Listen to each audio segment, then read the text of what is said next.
Nenhum homem é uma ilha isolado em si mesmo. Todos são parte do continente, uma parte do todo. Se um torrão de terra for levado pelas águas até o mar, a Europa ficaria diminuída, como se fosse um promontório, como se fosse o solar de teus amigos ou o teu próprio. A morte de qualquer homem me diminui, porque sou parte do gênero humano. E por isso, não perguntes por quem os sinos dobram.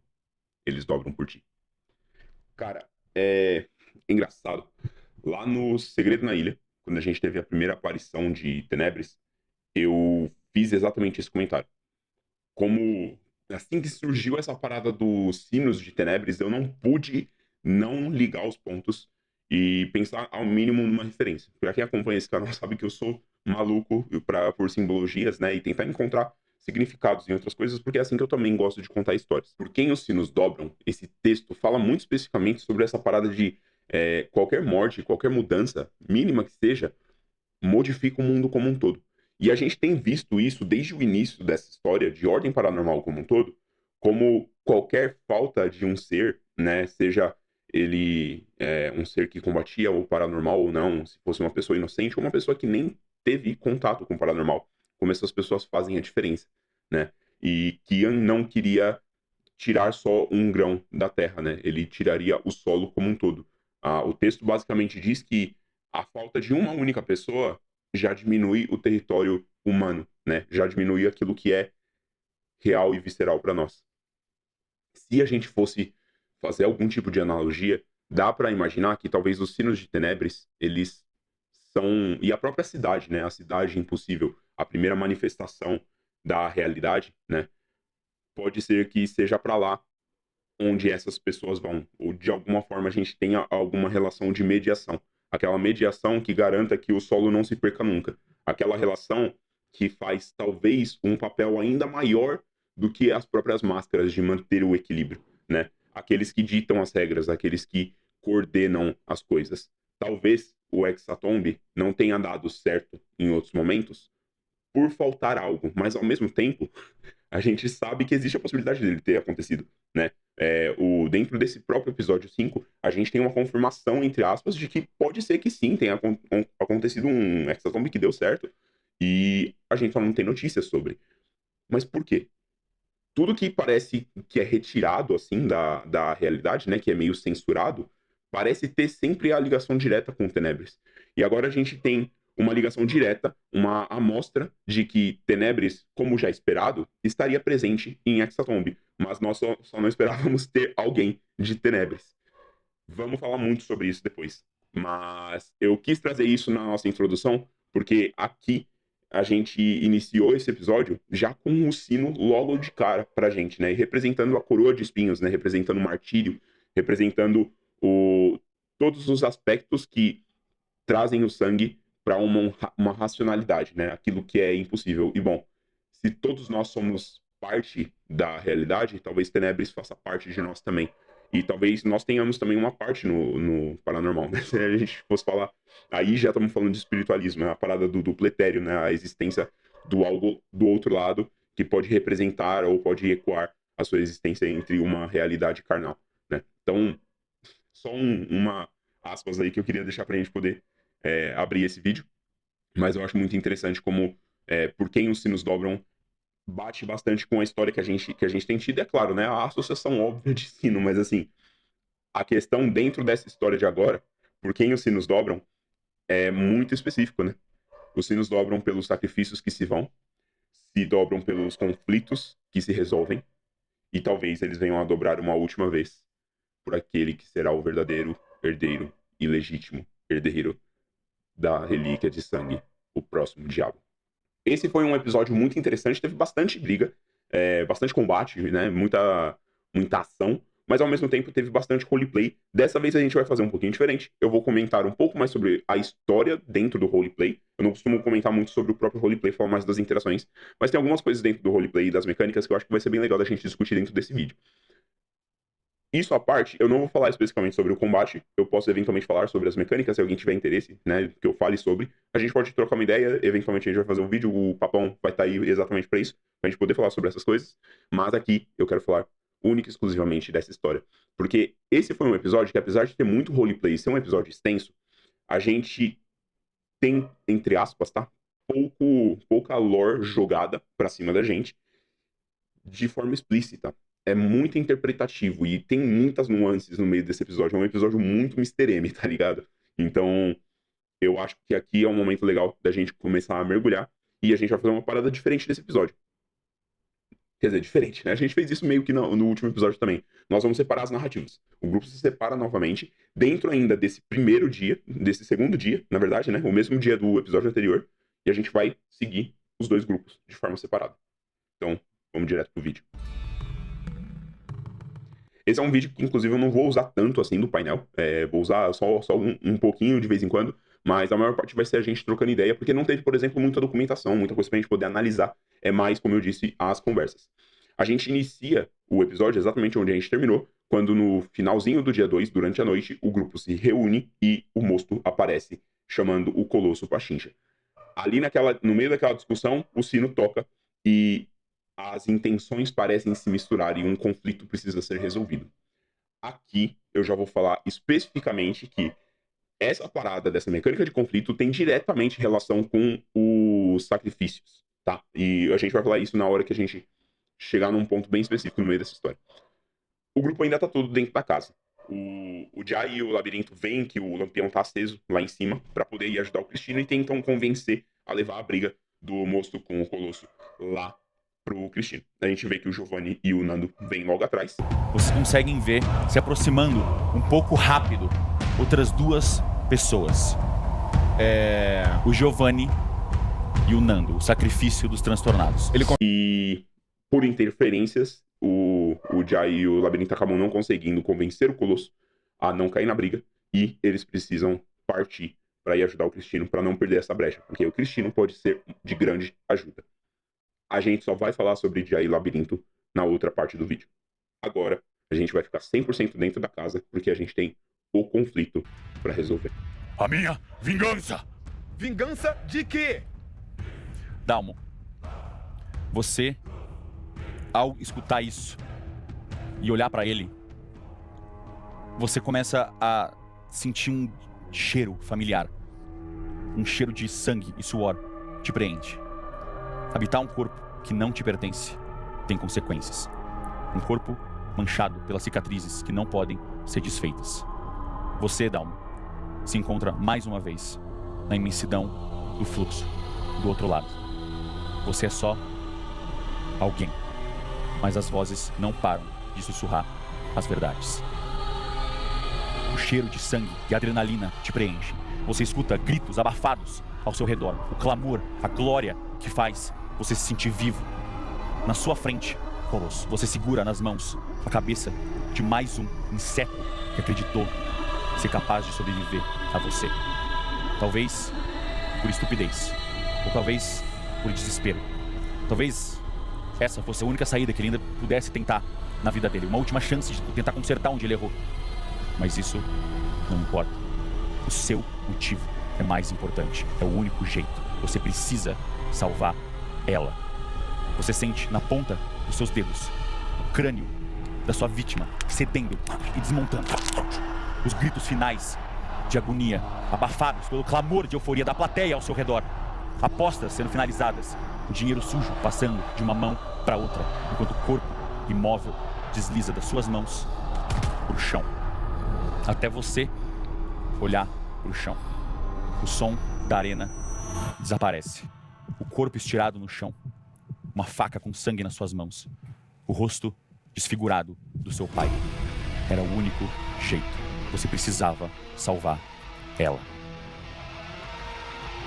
O que você faz, Dalmo?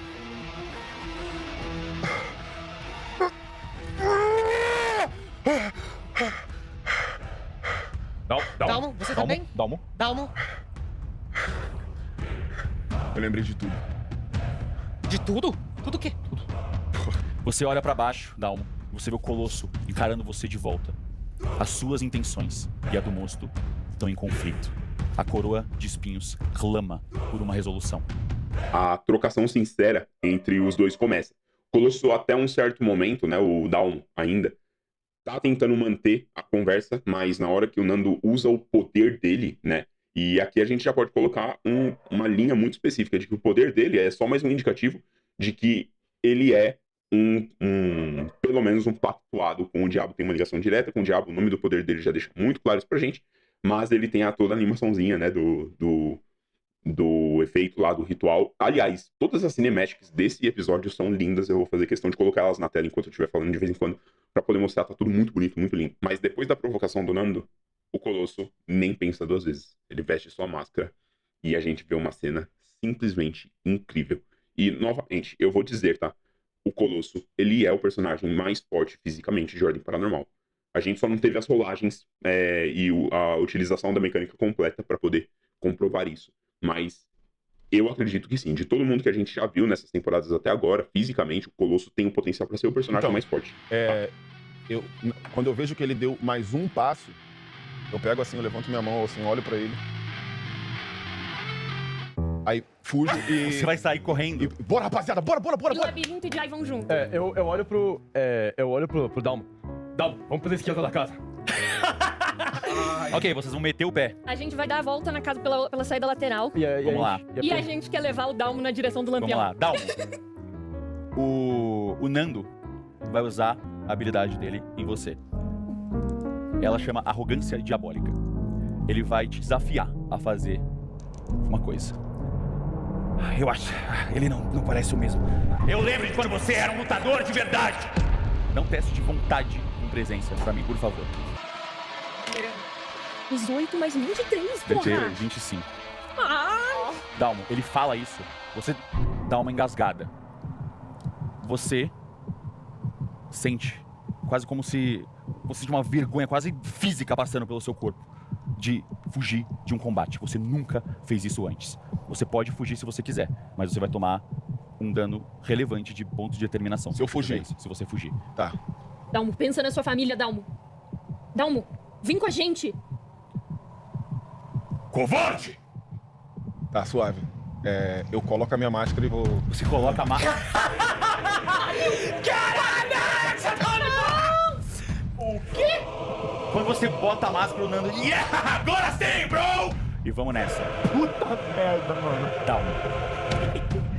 Você coloca o capacete. Você sente o cheiro abafado, enferrujado, de sangue seco. Você consegue sentir o calor da sua respiração rebatendo nas paredes internas do capacete. Na sua frente, o visor de vidro transforma tudo em ainda mais, um vermelho ainda mais vibrante do que estava antes. Os seus músculos tensionam e a sua postura muda. A sua respiração se torna mais pesada e rítmica. Imediatamente, você levanta o seu braço, quase instintivamente. Enquanto tá rolando todo esse conflito, o Nando quer porque quer subir, e o Giovanni tá tentando discutir com a rapaziada, que me tá apontando a arma pra ele, o Aguiar e o Henry machucados, né? Principalmente o Aguiar tá arregaçado depois da luta contra a Sabara. Começam a discutir falando que não vai subir ninguém. E, eventualmente, a gente percebe que o Nando sumiu. Enquanto a luta tava rolando, ele aproveitou uma brecha, foi pro teto e tava na maldade. Em um momento, Henry, você lembra? Cadê o Nando? Ele não tá mais atrás do Giovanni. Você escuta passos de tábua rangendo atrás de você. Meu Deus, puta merda. Vocês olham pra trás e você vê ele segurando a arma. Agora é minha chance nessa merda! Ele dá um tiro no Henry. 13 pontos de dano. O tiro acerta o seu peito, assim. Henry, é você. Tá. Eu tô... Agora você tá muito fudido. Eu quero ativar minha armadura de sangue. Você vai ativar a sua armadura de sangue. Ok, Henry, você consegue sentir o sangue saindo de dentro de você de uma forma sólida. Você levanta o seu capuz e vocês veem o sangue se tornando literalmente uma armadura. Na frente de vocês, seus olhos brilham no vermelho. Eu quero ir pra cima dele. Ok, escreve como você ataca ele. Você vai correndo pra cima dele. Ok, vai. Eu boto o capuz. Você vê que ele luta, caramba, que porra é essa? E eu vou correndo que nem um cachorro, tipo, tipo, correndo o mais rápido possível pra cima Ok. dele. E eu quero pular em cima dele, Ok? e enfiar a minha faca nele. Eu quero usar faca predadora. Eu quero pegar no pulso dele, Certo? puxar e me curar com isso também. Quero puxar o... Você vai ativar o poder da faca predadora pra recuperar. Então, menos beleza. 2 também, né? Você vai pra cima dele com a sua faca. Desculpa. É menos 2 também pra isso. Sim, você vai gastar 2 pra ele pra isso. Ok. Você pula em cima dele, você corta fora o braço dele que tava segurando lá, ele vai atirar em você. Você corta fora o braço dele. A arma cai e o sangue que tava jorrando do braço dele é sugado pela sua faca e ele vai entrando por todas as cicatrizes do seu corpo, curando os seus pontos de vida. Ele cai pra trás, desesperado, e vai atrás de pegar a pistola com a outra mão que caiu no chão. Eu vou dar um piquezão, vou pular por cima dessa mesa e vou pegar a pistola. E já vou mirar nele. Você chega, você vê que ele tá tentando pegar a arma, e você chega, e o que você faz? Eu pego a arma e já aponto, boto aqui nele, ó. Você tá louco, porra? Calma aí, bro, era só pra testar se a gente tava junto mesmo. Se a gente tá junto! Aqui o seu junto! Eu puxo o gatilho e eu atiro na cabeça dele. De baixo pra cima. O sino toca. Tudo fica vermelho. Badass pra caralho, porra! Um sacrifício acaba de acontecer. Calma, deixa eu pegar aqui. Ele acha que eu ia ser mais racional, mas eu sou melhor. Não, foi do caralho, perfeito. Eu amo jogar com gente maluca, mano. Vamos lá. Eu amo jogar com gente maluca. Deixa eu pegar aqui. A intenção. Tesão. O segundo sacrifício do Hexatombe acaba de ser feito. Algo cresce dentro de vocês. Um sentimento primal, como a fome, mas racionalizado. Um instinto moldado em uma forma, direcionado. Vocês são preenchidos pela intenção de um estigma da coroa de espinhos. Abata incólume o indigno que ousaria te flagelar. Aquele que matar alguém sem que essa pessoa o tenha ferido, terá cumprido a sua intenção e será recompensado à altura. Kemi, você cumpriu a intenção. Você permanentemente ganha mais 10 pontos de determinação na sua ficha. Ai, filha da puta! Só que, pra infelicidade dele, ele tava contra um sacrifício que sabe lutar de verdade. E, além de tudo, o time dele é 100% capaz de proteger ele também. Abata incólume o indigno que ousaria te flagelar. A gente tem muita menção, né, dessa parada de ser digno, não ser digno, né? Essa parada do indigno. Me chama muita atenção, a gente vai fazer um comentário sobre isso um pouquinho mais tarde, mas você se torna indigno a partir do momento que você é eliminado do jogo, né? Então, essa também é uma forma de você não estar no nível que é necessário para participar do ritual do Hexatombe. Então, só um comentáriozinho aqui interessante, que esse trechinho do indigno me empolgou bastante, tá? Principalmente com o que a gente bate depois, com uma documentação que a gente encontra, e bate também com uma parada que a gente falou lá atrás, da Folha, falando sobre a relíquia de sangue do Grimório de Deus do Arnaldo lá atrás. Pra quem não assistiu, é só procurar os vídeos anteriores, eu acho que vai aparecer aqui no cantinho, você consegue encontrar tudo lá. A Kemi simplesmente explode a cabeça do Nando, e aqui mais uma hot take que a gente acertou, né? Mano, assim, tipo, tem muita parada que a gente tá falando lá desde o começo, tá ligado? Que tá começando a bater. E pra mim é bem interessante, porque tem muita análise que eu faço simplesmente por ligar alguns pontos, mas também tem uma outra análise que dá pra fazer elaborando uma parada um pouco mais pá, tá ligado? Então, assim, tipo, tem uma teoria que eu soltei antes do episódio 5, que é a teoria falando sobre o Raziel, e a teoria da aniquilação, que agora estão começando a ligar os pontos com uma teoria anterior que eu fiz sobre o Don Quixote, que bateu nesse episódio 5, né? E que talvez bata, inclusive, com umas paradas que eu ainda tenho a falar sobre o Giovanni. Porque no momento em que o Nando morre, o Giovanni cai no chão, gritando não e derretendo. A gente vê o final da luta do Dalmo com o Mosto. O Dalmo arranca a sacola da cabeça do Mosto. A gente vê que o Mosto tá completamente deformado, né? Eu acho que o modelo do rosto dele foi inspirado no trasgo do Harry Potter, do primeiro filme, tá ligado? Mas eu não sei porque eu fiquei na cabeça com o slot também do Goonies. Eu achei bem foda. Uma tristeza, né? Ele tava até com o brinquinho lá do Tarrafa, pá. Mas assim, mano, não tinha como, tá ligado? E aí, nesse momento em que o Colosso tira a sacola dele, entra uma mecânica da hora de trocação sincera, tá ligado? Era pra simplesmente um trocar soco no outro, mas eu repito, o Dalmo não teve seu potencial 100% aproveitado, nem acho que precisava, tá? Ele conseguiu tancar, e ficou mais do que comprovado, que ele conseguiu tancar sim um monstro tranquilo, tá ligado? Óbvio que ele perdeu bastante vida, mas ele não gastou muito PD, ele não gastou muito das mecânicas dele, ele foi literalmente no soco puro, tá ligado? Então, desde que o Dalmo, contanto que o Dalmo esteja bem descansado, mó paz, tá ligado? É bem possível que dê tudo certo e que a gente consiga ver ele brilhando cada vez mais. Mas, principalmente sobre o que aconteceu nesse dia, sobre os machucados, essas coisas todas, a gente vai falar lá no final, porque eu acho que tá chegando a hora. Eles descem, então. Eu esqueci de mencionar que o Henry utiliza a armadura de sangue dele, aí a gente vê aquela aparência diabólica, né? Incrível, ficou muito linda a animação, eu gostei muito, gostei como a miniatura dele também mudou. E a mecânica da armadura de sangue dele é vestir as máscaras pros mascarados, né? Ou seja, a mecânica do nosso time, a mecânica única do nosso time são as máscaras deles. Enquanto cada um dos outros times tem mecânicas que parecem ser únicas, né? Específicas deles. A mecânica única, a habilidade única do nosso time é vestir as máscaras, né? Pelo menos é o que tá aparentando ser. Todos eles descem, né? O Pomba vai até ajudar a carregar o Down pra dentro. O Pomba todo fudido, todo machucado. A Kemi vai analisar o corpo do Giovanni. E ela descobre uma coisinha. Vem comigo. Eu quero andar até o gaiolinha. Tá derretido? Virou uma coisa nojenta, asquerosa no chão? Ou ele só desapareceu, escafedeu mesmo? Tipo, derreteu e a terra absorveu? Não, você consegue ver ainda, resta o que parece ser o corpo dele, mas todo gosmento e vermelho. Você chega pra verificar? Sim. Você é treinado em ocultismo? Tenho Dá um 5, teste de intelecto com ocultismo pra mim. 21. Você vê, 21, você consegue reconhecer, Kemi, agora, que nunca era ele.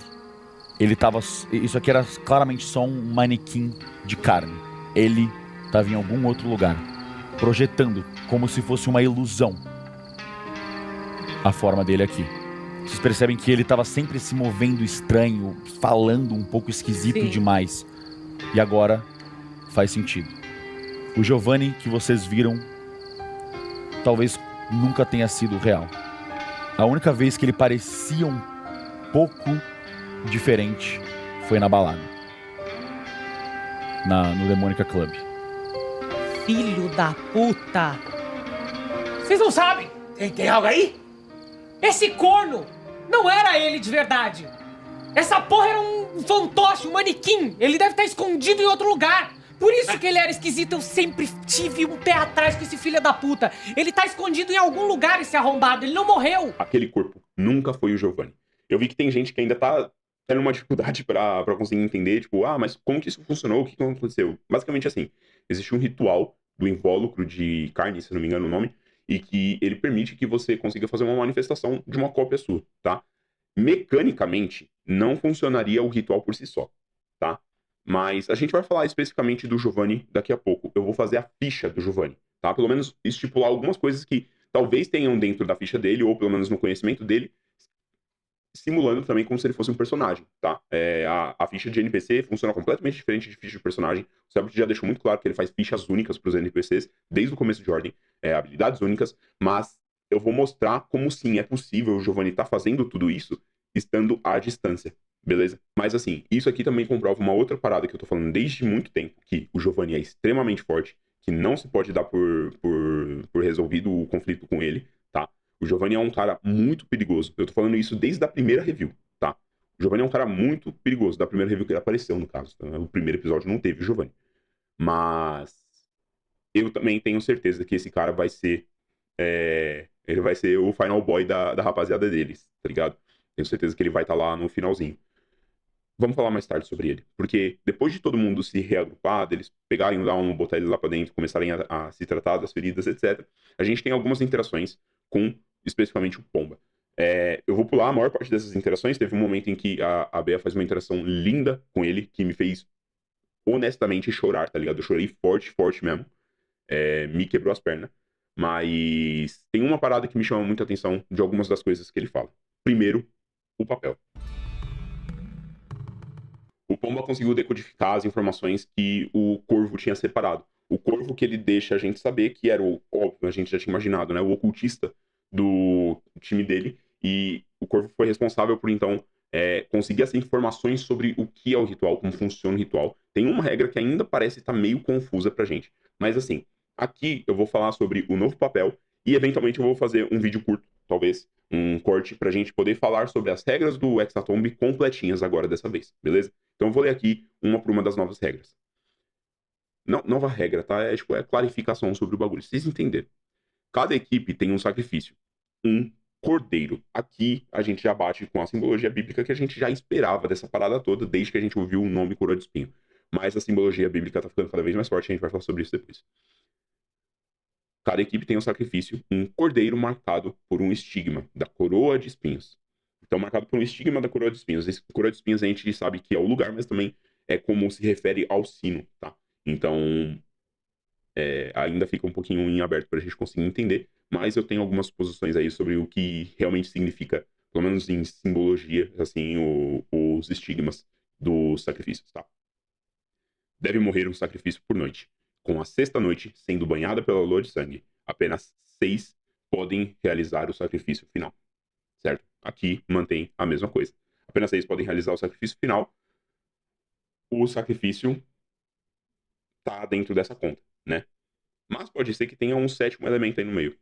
A gente não sabe, né? Pode ser, tipo, 5 pessoas, né? Os 5 responsáveis por realizar o sacrifício, e talvez uma outra entidade, alguma coisa assim, né?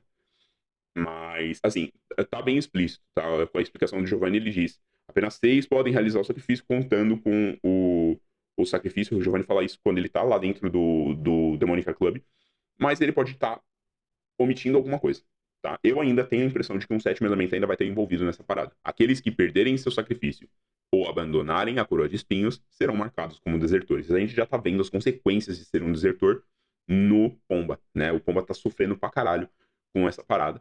E assim, tipo, dá uma dó, tá ligado? Dá ver o que tá acontecendo, principalmente com o background que o Pomba passa pra gente, das paradas que ele viveu, que ele sentiu. Mas calma, a gente já vai chegar lá. Desertores perecerão perante a lua de sangue, a não ser que realizem o sacrifício final. Então, basicamente, qualquer um que tiver marcado como um desertor, né, tiver sido marcado como indigno, né, de participar do ritual, ele vai ser eliminado no sacrifício final. Eu pulei uma linha aqui, falando: os desertores serão castigados pela coroa de espinhos a cada novo sacrifício realizado. Então, assim, as pessoas só vão cada vez mais se enfraquecer, né? O que é um grande problema para qualquer sobrevivente. Então, por exemplo, o Giovanni agora ter perdido seu sacrifício é um problema. O Giovanni vai ficar enfraquecido. Então, se digamos que ele consegue sobreviver até o último dia, restando só um sacrifício, pô, tem mais 3 para morrer, tá ligado? O que pode causar uma debilidade muito alta e vai prejudicar muitas pessoas. Mas esses caras não dão ponto sem nó, mano. Pessoas como o Giovanni não dão ponto sem nó. Todos aqueles elegidos como sacrifício estarão mortos ao final do 6º dia. Perfeito? Aqui a gente tem claro: o último sacrifício não vai sobreviver. Mas quando a gente fala de morrer em ordem paranormal, a gente tem diversas formas de morrer. Você pode ser morto, você pode morrer de doença, você pode ser amalgamado, você pode inexistir. Existem várias formas de morrer. Realizar um sacrifício, né? Em nenhum momento aqui a gente está falando que especificamente o último sacrifício vai ser morto pelas mãos das pessoas que estão realizando o sacrifício. Eles podem oferendar o seu cordeiro no último dia, tá ligado? E aí o último sacrifício é então tomado pela vontade da relíquia de sangue, que tem vontade própria, inclusive, e se torna o novo hospedeiro da relíquia de sangue, certo? Virando o novo diabo. Se mais de um sacrifício morrer no mesmo dia, o responsável pela morte do segundo sacrifício herda seu estigma. Então, isso é válido para quem mata um sacrifício de dia, fora do período da lua, certo? Ou para quem mata um sacrifício durante a noite, certo? Um segundo sacrifício durante a noite. Vamos considerar, então, que, por exemplo, a Ana dos Encouraçados, certo? Mata o sacrifício do psicoleiro, certo? Aí, no mesmo momento, e isso vamos considerar que é de noite, tá?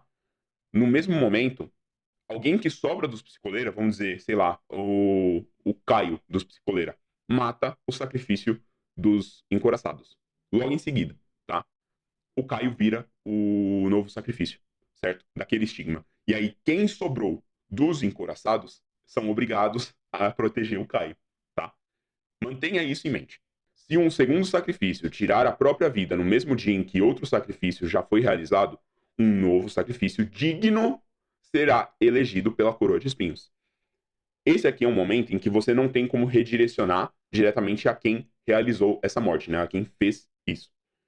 O que é ser digno para a coroa de espinhos? É aqui que entra o ponto. Ser digno para a coroa de espinhos, a gente vai associar aqui especificamente com ser digno também para a relíquia de sangue, porque isso está na descrição do Diário de Deus, correto? Então, desde que essa pessoa seja digna para a coroa de sangue, coroa de sangue, misturei os nomes, para a coroa de espinhos, essa pessoa pode se tornar o diabo, tá? E aí, o que é ser digno? O que eu faço para ser digno? Porra, tem algumas formas, né? Você pode cumprir uma das intenções, certo? A gente tem nesse episódio, por exemplo, a Kemi e o Henry cumprindo duas intenções. E a gente tem o Dalmo resolvendo um conflito quando o sino chama por uma resolução, certo? Então, o Dalmo, para mim, naquele momento, ele ficou marcado, digamos assim, como digno de receber a relíquia também. Vamos falar o mesmo exemplo. O sacrifício do psicoleira morreu, certo? Aí, naquele mesmo dia, algum dos outros sacrifícios se mata. Não precisa necessariamente ser o Henry, tá? O sacrifício dos vampiros consegue se matar, por exemplo. Beleza? Aquele estigma vai precisar ir para alguém. Essa pessoa tem que ser digna. Ela tem que ter cumprido uma intenção, ou ela tem que ter cumprido uma resolução que a coroa de espinhos clamou por. Então, esse estigma pode ir para o nosso time. E aí a gente perde uma pessoa do nosso time, tá ligado? E aí causa um desequilíbrio. Então, já é naturalmente esperado que uma equipe não vai chegar completa no final do Hexatomb. E aí existe um problema grande. Porque, por exemplo, se o Dalmo vira o estigma dos vampiros, os vampiros são obrigados a proteger o Dalmo também, tá ligado? Mas aí o nosso time não vai querer proteger, não vai querer deixar os caras ficar com o Dalmo. Eles vão querer salvar o Dalmo, mas eles têm o Henry. Então, mano, isso vira um bololô do caralho, tá ligado? É bem complicado. Por fim, se não houver alguém digno de se tornar um sacrifício perante a lua de sangue, o Hexatomb fracassará. Então a gente já entendeu qual é exatamente a mecânica para conseguir finalizar o Hexatomb. A gente só tem um problema. Só no time dos mascarados a gente já tem 3 pessoas que são dignas de portar uma marca do estigma da coroa de espinhos. A qualquer momento, não somente o Henry, mas o Dalmo ou a Kemi podem virar um sacrifício. A qualquer momento. Isso é problemático. Tá? Então, tem algumas coisas aqui que a gente vai ter que tentar entender. E por existir essas regras, eu acredito sim, bem forte, na possibilidade de morrerem 2 sacrifícios, tá? Essa aqui é uma das minhas hot takes. A gente vai falar sobre tudo que eu tô esperando do próximo episódio lá no finalzinho, mas isso aqui é uma das coisas que eu acho que vai acontecer nos próximos episódios, tá? Eu falei isso ali na review do episódio 2, quando o Giovanni contou sobre o Hexatomb, eu falei que isso ia acontecer ali em torno do episódio 6 e 7, tá? Então, aguardem. Agora eu tenho uma historinha da mitologia grega pra contar pra vocês, tá? Existe um rei chamado Rei Finéias, tá? Em inglês você vai achar, tipo, Rei Phineas, uma parada assim. Ele era um rei grego, certo? Se eu não me engano era da Tessália. Eu não vou me lembrar corretamente de onde que ele era, não. E esse rei, Finéias, ele tinha uma paradinha. Ele sabia os segredos de Deus, certo? Dos deuses, no caso. Eventualmente, pessoas como essas acabam aparecendo arquetipicamente em diversos contos, né? Mas esse rei Finéias começou a ser punido pelas arpias. Os deuses, pelo fato do rei Finéias conhecer os segredos dos deuses e começar a espalhar os segredos dos deuses, ele começou a ser punido. E como ele era punido? Os deuses enviavam as arpias para comer a comida dele, certo? Aí elas defecavam no bagulho, tá ligado? Deixava o bagulho tudo podre, o cara não conseguia comer, se fudeu pra caralho. Até que os argonautas chegam e resolvem o bololô pra ele, tá ligado? Mas por fim eles acabam não matando as arpias. Mas essa é uma referenciazinha bem pequena, especificamente nesse ponto das arpias comerem a comida desse rei que sabia dos segredos, etc. Por quê?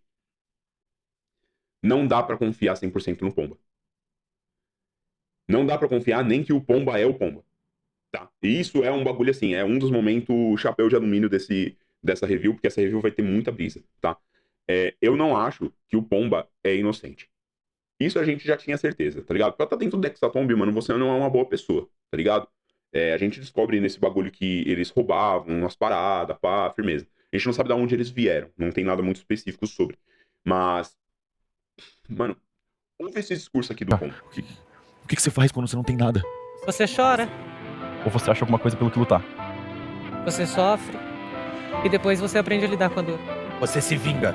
Olha, se isso que tá aqui é verdade e realmente não tiver jeito de eu sair vivo daqui, que pelo menos tudo que os pássaros fizeram, que pelo menos isso ajude vocês a fazer o que vocês querem. Acho que vai ser a melhor maneira de que eles permaneçam vivos de alguma forma também. Pode ter certeza que eles não morreram em vão. Eu posso ficar com a garra do Arpia? Com certeza. Se você precisar delas, eu só queria ter alguma coisa deles. Eu já queria ter dado lá pra você mais cedo. Com certeza você merece isso. E é bom pra você se defender. Eu entrego pra ele. Ele pega a garra e ele coloca ela do lado dos mapas. Eu vou tentar achar mais informações aqui. Se tiver mais alguma coisa útil que eu conseguir decifrar, eu falo pra vocês também. Obrigado, Pomba. Realmente, vocês não deveriam estar aqui. Vocês são gentis demais. Tipo assim, eu fico na curiosidade, porque Nem com você todo mundo. sempre, você sempre conheceu a rapaziada, que você andava, tipo... Aí ele vira de novo pra você. Porque, tipo... Por exemplo, quem começou com a ideia de entrar aqui no Hexatomb? Foi o Corvo. Ele... Na verdade, foi a coruja descobriu que existia esse ritual que poderia realizar qualquer desejo e o Corvo se aprofundou e pesquisou mais sobre isso. Eu sei que é uma pergunta muito, né... sei lá... Mas qual que era o desejo de vocês? Cada um tem um desejo diferente. Eu ia pedir pra que eu nunca mais ficasse sozinho. Tá. Beber uma água? Caraca, Nossa, eu saio assim, meio emocionado. Tipo... E o de vocês? Se vocês fossem... Aí eu volto, assim, eu volto. O meu? Cara, que doideira. Fala aí, Aguiar. Tipo, a gente é mó... Uma história longa isso aí, cara. História longa. Às vezes, vocês talvez consigam fazer um bem maior realizando os desejos ao invés de impedindo eles de acontecer, não? Talvez. Talvez vocês possam usar o desejo de vocês pro bem. Caraca, cara, você abriu minha mente, Pomba. Talvez sim, mas... essa merda pode continuar acontecendo. Eu acho que esse ritual já... Pelo menos isso tudo já aconteceu várias vezes no passado, mas... a gente não tem nenhuma informação sobre alguém que teve sucesso. Eu duvido que... Mas talvez aqueles que tiveram sucesso justamente não deixaram evidências. Eles simplesmente, depois de um momento em que eles fazem uma conexão emocional e o grupo se põe em uma posição de vulnerabilidade com ele, esse filho da puta começa a plantar a semente de que e se ao invés de vocês pararem o Hexatomb, vocês realizarem o desejo de vocês? Rapaziada, não acreditem nas mentiras dele. É o Selbit que tá por trás desse personagem. E esse vagabundo safado, ele não vai dar ponto sem nó. Eu tenho certeza que esse desgraçado desse moleque não tá fazendo as coisas de graça, tá? Porque a gente tem algumas mecânicas que estão aparecendo, né, dos benefícios que os outros grupos têm para oferecer. E cada um oferece uma coisa. O benefício dos pássaros seria ter a decodificação do Pomba, né? As informações que o Pomba pode dar. Dos Psicoleira teve lá a discografia, etc. Ainda vai ter um drawback, vocês podem ter certeza. O Giovanni, ele tinha a mecânica de oferecer as informações, mas ao mesmo tempo ele sabia todas as informações sobre vocês, né? E aí, assim, aquela parte do mas a gente tá num acordinho, pá, não sei o que, a gente viu que o próprio Nando tentou isso aqui a rapaziada pelas costas. Mas depois a gente descobre mais uma mecânica que com certeza coloca o nosso grupo em xeque, que é a mecânica dos couraças. Então, assim, sabe aquela parada do... Já que a gente tá falando, né, de mitologia grega, os caralho, isso é tudo cavalo de Troia, tá? Tudo isso é simplesmente uma forma de manter aparências do cara, e eu já falei no último episódio, vagabundo tá morando dentro da base deles. Pra virar contra eles é 2P, tá? E eu não me surpreenderia se esse moleque, na verdade, nem fosse o próprio Pomba, se ele fosse o Arpia. Ele até pede a arma do do Arpia pra ficar com ele, né? E tendo essa parada do tema, né? Porque assim, pô, cara, é engraçado que ele dá os nomes da rapaziada, ele fala, o Pomba, porque eu sou tão baixinho, tá ligado? Tipo, a justificativa dele pro nome dele seria ótimo se ele fosse só um personagem bonzinho, com poucas oportunidades e que só não deu certo, tá ligado? Mas, novamente, quem tá por trás desse maluco é o Selbit, tá ligado? E eu tenho certeza que tem coisa errada com esse moleque do caralho. No meio disso tudo, a gente tem toda a situação do Giovanni. Eles começam a se contestar. A própria Bea faz uma suposição que eu já tinha suponhetado também logo que eu vi o corpo se desmanchando. Eu falei instantaneamente, o Giovanni tá no bunker. E o Giovanni já tava sabendo do bunker do Makota. Basicamente, depois de todas essas interações, essas paradas, o grupo resolve ir descansar. Estão exaustos. O Aguiar tá muito machucado. O Dalmo tá muito machucado. O descanso deles não vai ser bom o suficiente. E a gente tá começando a ver o peso do Hexatomb já no terceiro dia. No terceiro dia, o nosso grupo já tá muito machucado. Mas assim, algo que não se pode negar de forma alguma é que o nosso grupo é extremamente capaz, tá ligado? Todos eles são muito fortes, todos eles são muito bons, todos eles têm fichas, inclusive, muito interessantes e formas interessantes de lidar com as coisas. Claro que a mecânica, ela vai sempre variar de acordo com o player que ela está na mão de, mas eu acredito que o nosso grupo tem sim um potencial muito forte, mas eu estou cada vez mais acreditando num bad ending, tá?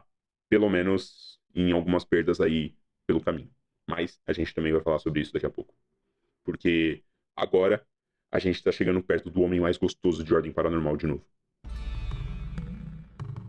O Labirinto e a Jai começam a se embrenhar pelo meio da mata, no meio da noite. Eles têm que fazer um teste lá, a Jai acaba pisando num formigueiro, que acaba não dando nenhum problema pra eles mais tarde, o que eu achei bom. Talvez tenha sido não proposital, mas assim, eu achei bom não ter vogado um problema muito maior. Até porque a rolagem não teria sentido a gente punir tanto, porque a rolagem não foi tão fora. Mas o que eu entendi dali, principalmente, foi que o Kali tá tentando soltar um pouquinho mais de lore do labirinto, agora que ele tá entendendo um pouco mais do labirinto, tá ligado? Coisa que a gente tinha visto já de alguns outros players, mas dele especificamente a gente não tinha visto muito. E aí a gente tem esse momento em que ele fala essa parada aqui. Olha, eu tenho já uma utilidade, eu mostro a antena, mas eu não sei se a gente aguenta. A criatura era muito grande. Se eu conseguir pegar essa criatura desprevenida de alguma forma, eu posso até tentar cegar ela ou algo assim, mas é muito difícil. É mais fácil com seres humanos, eu acho. Eu tava pensando, Jay, que tinha falado com a Kemi que eu tinha medo de morrer. Eu acho que eu não tenho medo de morrer.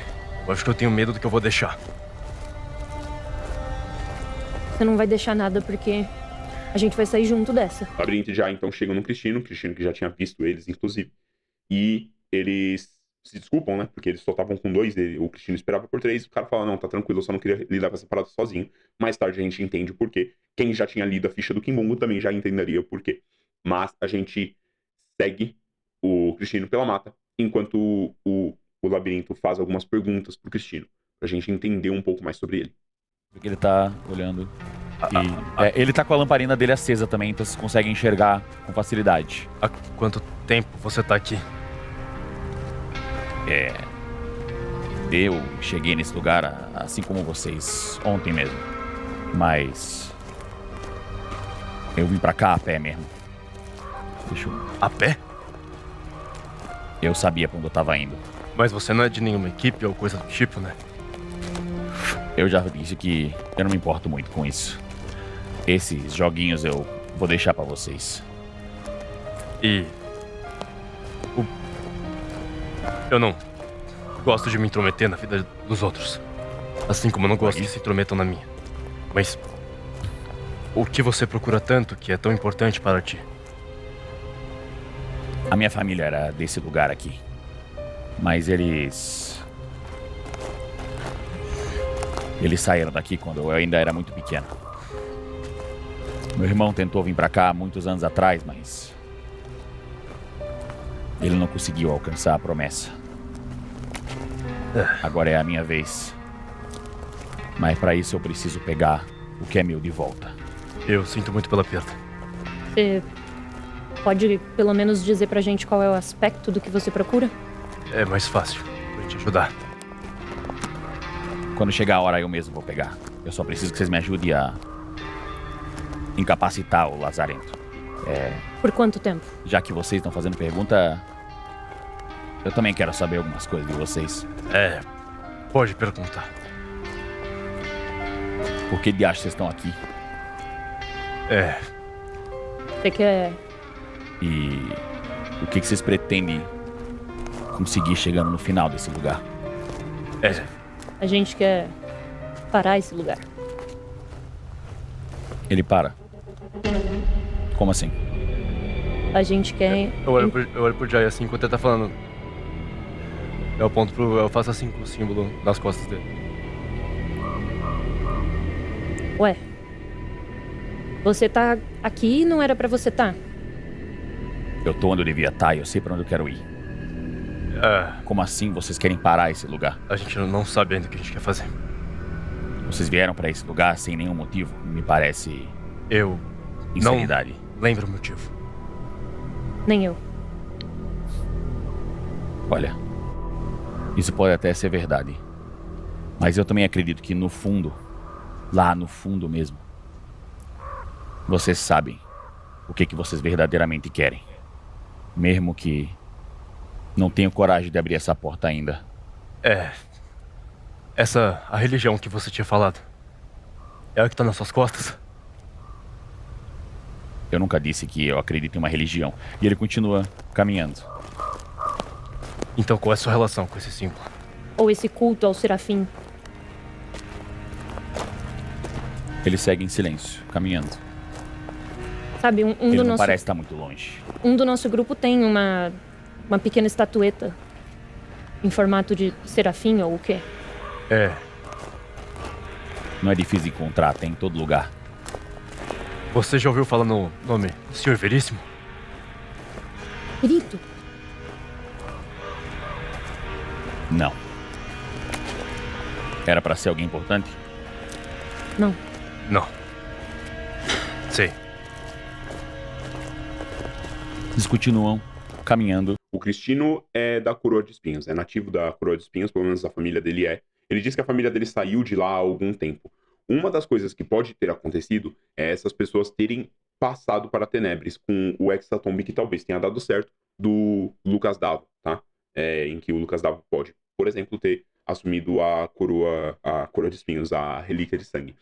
Se a gente for parar pra analisar mais ou menos o que é essa parada toda, ele comenta, né, que o irmão dele foi pra lá e atrás de uma promessa e não conseguiu, e aí ele tava lá pra pegar de volta uma parada dele.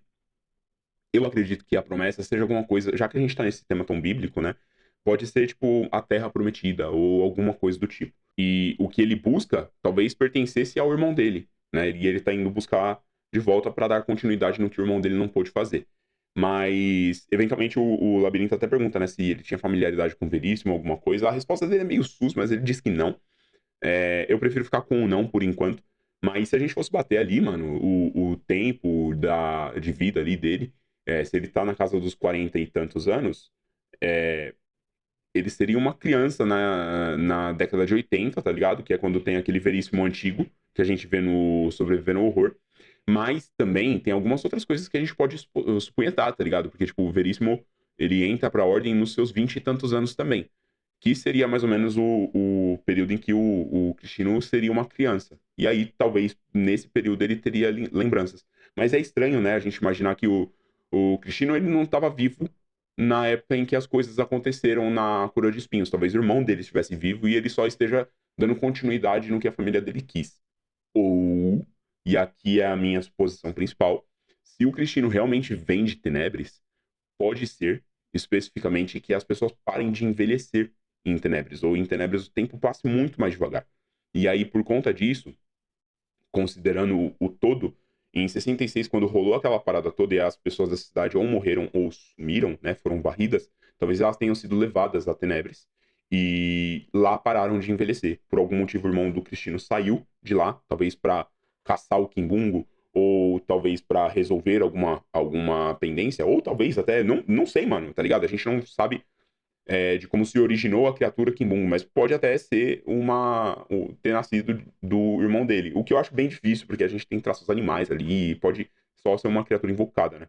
Mas, enfim, essas são algumas das coisas que a gente pode imaginar, mas o que pega mais é no momento em que o Cristino devolve uma pergunta perguntando sobre qual é a intenção deles lá. Eles falam que querem parar o Hexatomb e o Cristino reage de um jeito muito ambíguo, né? Ele parece mais indagar do que se incomodar com o bagulho. Porque assim, vamos ser sinceros, se fosse qualquer um dos outros grupos que tivesse completamente mal comunado, se fosse, por exemplo, eles falando isso pro Giovanni, o Giovanni não ia ter uma reação muito boa, ele não ia mais enxergar essas pessoas como aliados. Agora o Cristino continuou trabalhando com eles, apesar da informação que eles deram. Então, pode ser que no final das contas o Cristino também esteja com um objetivo similar, de talvez parar o Hexatomb. Então, foi bem arriscado, mas foi muito interessante as perguntas que eles fizeram e as respostas que eles deram também, porque ajudou a gente a tirar umas lasquinhas um pouco a mais para entender o que é essa delícia desse homem.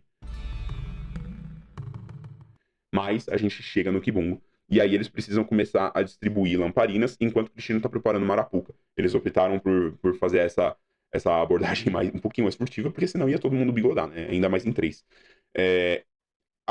O Jai começa a separar os lampiões, enquanto o Kali pensa numa mecânica muito foda de andar só quando ele ouve o barulho dos animais, mas infelizmente o dado conta a história e o dado não quis ir de acordo com o que ele pensa. Mas, sabendo cada um respeitar o momento do outro, o labirinto deixou a Jai brilhar. Jai consegue colocar todos os lampiões a tempo. Eles saem correndo pro meio da mata, enquanto o Kimbungo vai pra cima deles. O Cristino dá o tiro no primeiro lampião. E aí, mano, é incrível. Porque ele grita pro labirinto pra poder sinalizar. Você consegue atacar também? E o labirinto prepara esse ritual de energia e precisa sacrificar um dos componentes pra poder invocar esse ritual que ia falhar. Isso é uma mecânica muito legal e é legal ver uma pessoa que entende da mecânica jogando, comparado com pessoas que estão aprendendo as mecânicas, porque essas pessoas jogando juntas, uma pode trazer e ensinar as outras. Você vê, por exemplo, o Abelha, que não tem domínio de mecânica, mas tem um roleplay excelente, tá ligado?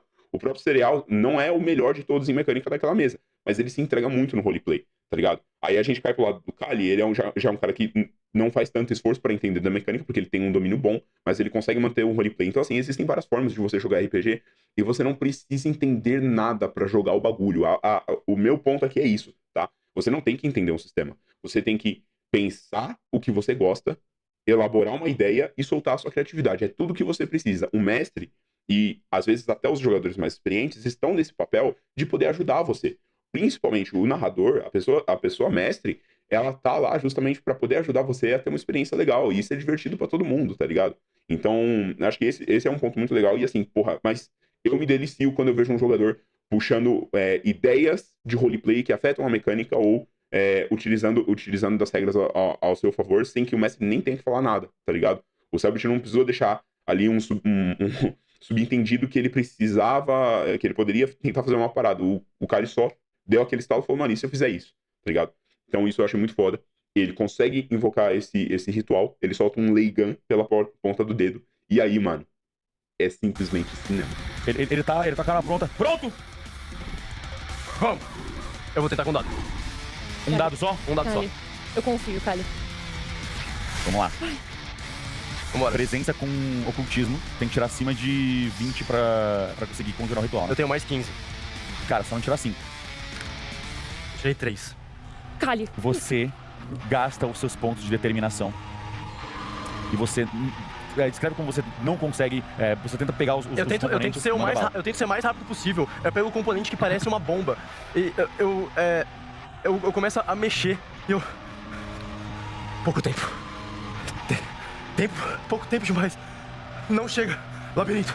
E o próprio ritual não sai da ponta da bomba desmontada, não sai. E... Mestre, eu tenho uma pergunta. Não sei se você deixaria, porque normalmente seria antes, mas só por questões narrativas. Eu posso gastar esse ritual pra ter mais um dado nessa rodada e gastar esse material pra ter mais um dado? Sim.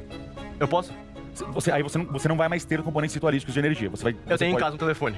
Você pode... Ok, você pode tentar destruir ele, sim. Eu vou tentar destruir ele. Você destrói... Então me descreve como você percebe que você não vai conseguir, o que você faz e como o labirinto tenta... destrói esses componentes e consome eles pra conseguir conjurar isso. O ritual começa a brilhar em rosa, só que ele meio que fica falhando, ele não consegue terminar. Eu continuo. Pouco tempo. Não forma. Labirinto. Não tem espaço. Pra erro! E eu começo a apertar a bomba e ela simplesmente vai se desmaterializando na minha mão. Eu vou tentar de novo. Mais um dado, só não posso tirar 5. 5 pra baixo. Porque assim você pode. Tirei 10, eu consigo. Vamos lá. Caralho, que pariu. Quando você começa, eu não consigo... O Cristino grita: ô, Gigaço, vai fazer nada não! E nesse momento, quando eu termino de eclodir, dessa vez o raio não sai da bomba. O raio sai da ponta do meu dedo. E eu aponto pra ele e simplesmente sai um raio todo quadrático que vai... Perfeito.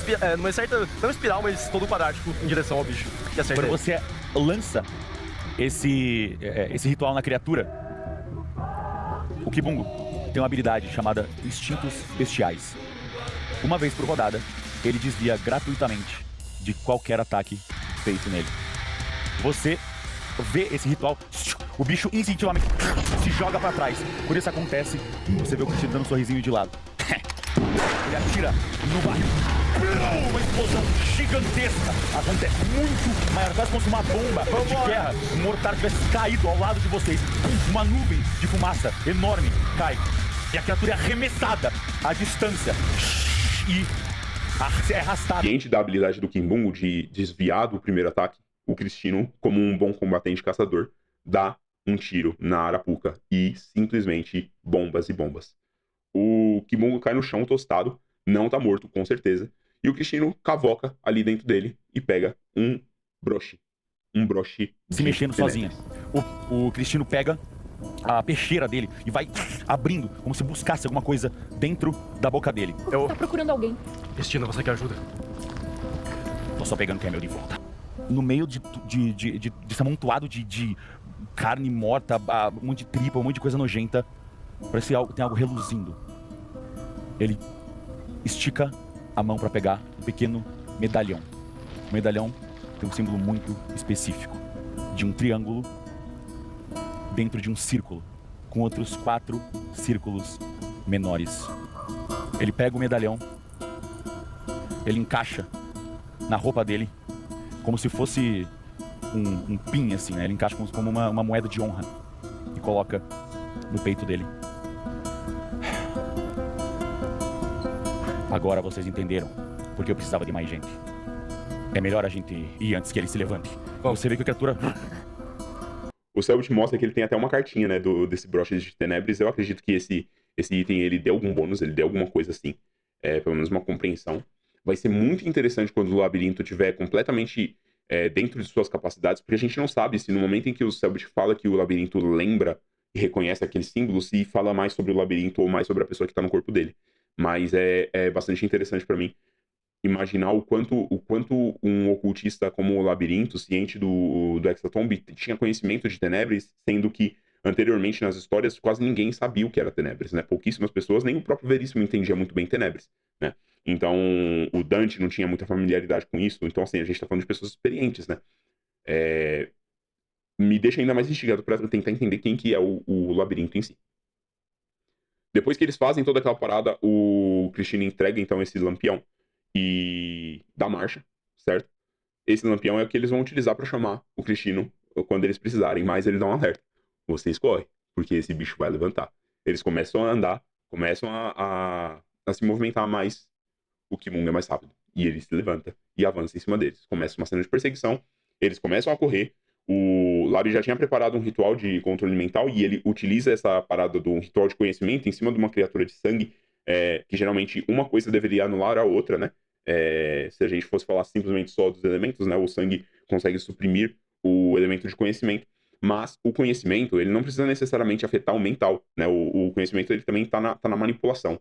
Então, controlando o corpo do próprio Kimbungo, esse ritual faz com que eles consigam ter sucessos, mas o labirinto não conseguiria nunca fugir do Kimbungo. Ele para preparar mais um ritual e a Jai não vai deixar o parceiro dela. Fracassaram. Mas eu consideraria o labirinto ficar parado como um sacrifício, o que te dá mais um D20. Pra eu tentar fazer mais um sucesso e ir isso. embora da cena. Se você tiver sucesso, você tá livre, a não ser que você queira ficar.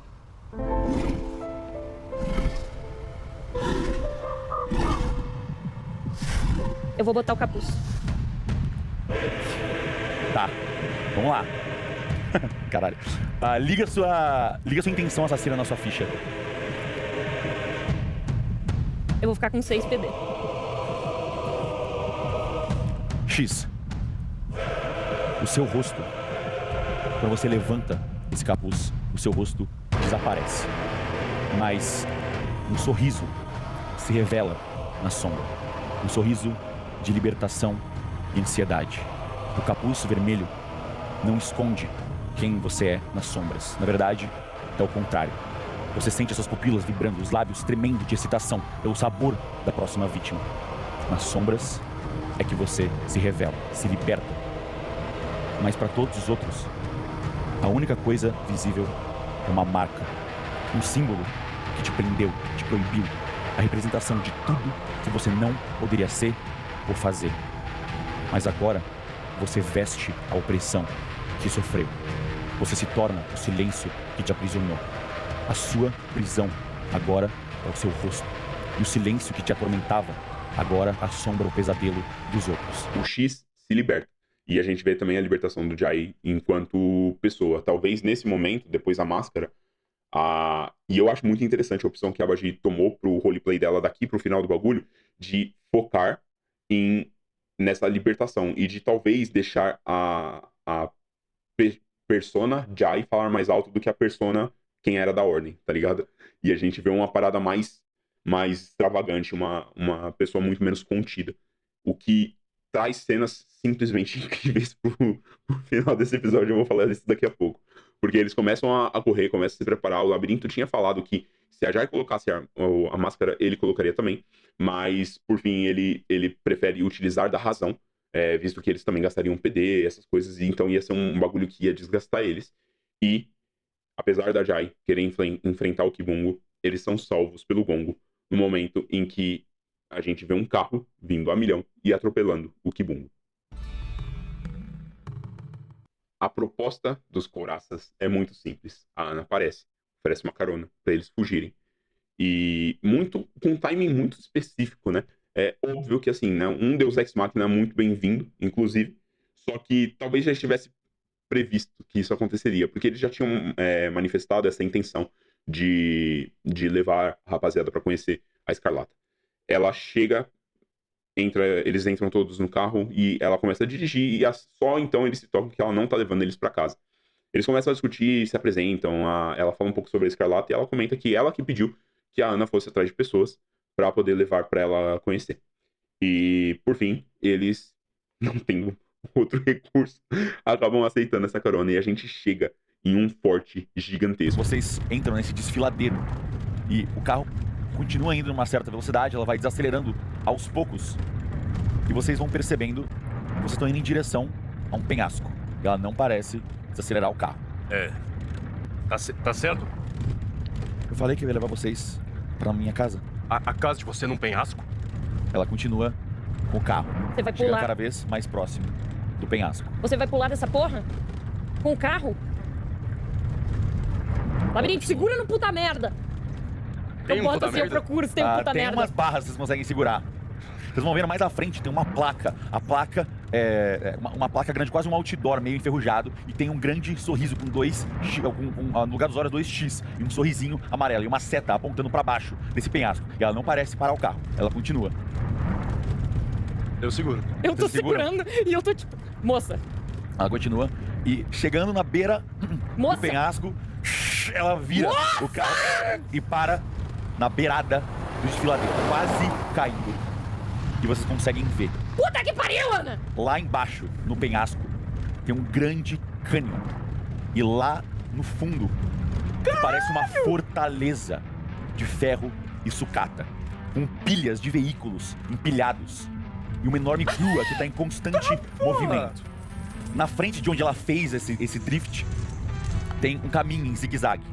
que ela agora muito mais devagar começa a descer. O forte, que é o ferro velho, né? Essa aqui é uma cena completamente Mad Max, né? Eu achei muito, muito da hora. E mostra também pra gente que a maior parte da coroa de espinhos está numa posição alta, né?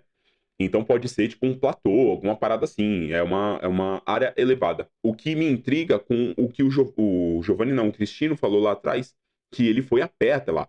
Então, assim, cara, o moleque é o bichão, tá ligado? Pra ter conseguido chegar até lá. Talvez ele tenha vindo dessa parte baixa e subiu esse penhasco todo da onde estavam os encouraçados. Eles começam a entrar e eles veem uma pessoa gigantesca. Aqui a gente começa a ver um pouco mais das armaduras, né? A gente já tinha a armadura da Ana, a armadura do próprio Tispa, que parece se misturar com o veículo dele, né? Mas agora a gente vê esse maluco gigantesco, que na verdade é uma cabecinha que tá dentro de uma armadura muito maior do que ele, muito maior que o Dalmo, inclusive, e com um coração exposto, né? E assim, gente, porra, né? Não é só uma escolha de design, é uma escolha também de balanceamento, né? Sempre que a gente... Ali, mano, eu vou considerar que é uma parada tipo Shadow of the Colossus, tá ligado? Que, tipo, você tem que acertar o ponto fraco pra conseguir derrotar essa criatura colossal e que, mano, esse bicho bate forte. Esse bicho bate muito forte, tá? E eles devem ter uma resistência de dano do caralho. Todos eles devem ser muito fortes em relação a tomar porrada, tá ligado? Mas... Aí a gente vê uma pessoa lá na frente que... Cara, eu tenho muitas opiniões sobre Escarlata. A gente vê claramente que ela também veste essa armadura, uma armadura que parece até um pouco de corte, né? Parece a estrutura de um daqueles vestidões de corte antigo, mas ao mesmo tempo tem um corset apertadíssimo de armadura, tá ligado?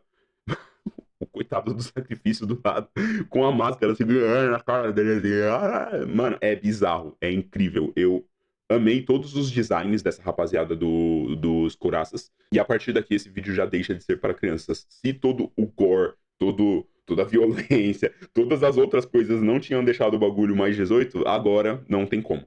A gente começa uma série de flirts falhos com o labirinto, flirts completamente acertados no Jai. Eu comentei uma parada no Twitter que eu achei muito engraçado, mano. Eu não sei se a Bagi fez proposital, mas assim, o Jai é claramente um moleque que acabou de fazer 18 anos ou que tá beirando os 18 anos, que tá flertando com uma pessoa mais velha e tá simplesmente se jogando no bagulho, tá ligado? Ele tá, mano, atirando pra todos os lados e foda-se. Eu achei incrível. Eu achei muito bico nessa parte do episódio. E eu acho que, assim, fazendo parte não somente da personalidade da personagem, mas trazendo isso pra dentro das mecânicas é muito interessante, tá ligado? E você vê como isso também influencia a relação da própria Escarlata com o restante do time dela, né? A gente tem a Ana completamente devota a ela, a gente tem o Miasma, que é o sacrifício deles, que tá simplesmente acorrentado por ela, ele é um cachorrinho pra ela, tá ligado? A gente tem o Tispa, que é apaixonado também pela Escarlata. A gente tem também o Argano, que ela diz que é um companheiro amoroso dela. Mas assim, mano, aquele maluco lá com um monte de agulha atravessada na cara dele, mano, eu não sei se ele tá lá por livre e espontânea vontade, tá ligado? Ela eventualmente até diz que o cara tá incomodando ela, tá deixando ela entediada. Então, eu acho que ele não tá mais se divertindo tanto nesse bololô, tá ligado? E...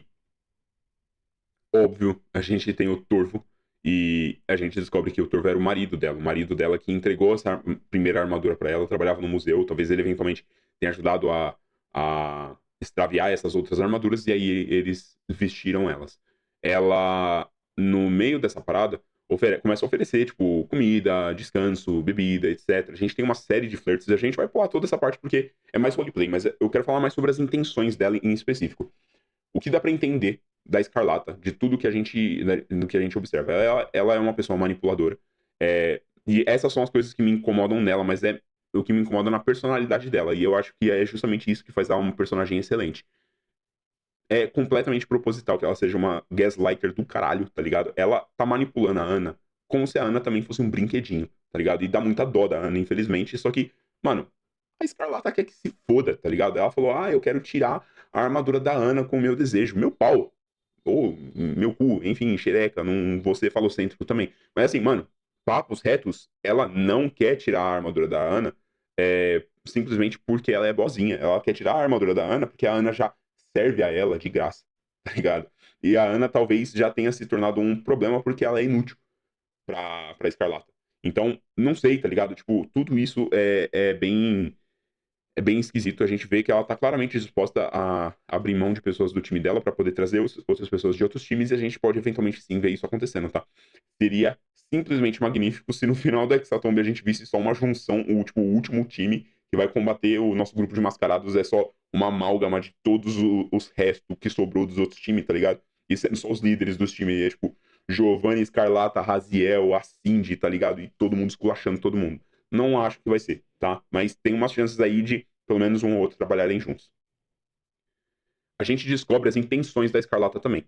Ela afirma que ela quer enfrentar os Psicoleira. E em troca ela daria ajuda pro nosso grupo para lutar contra um outro time. A gente vê que claramente todas as paradas aqui, todas as relações com os outros grupos, é tudo meio que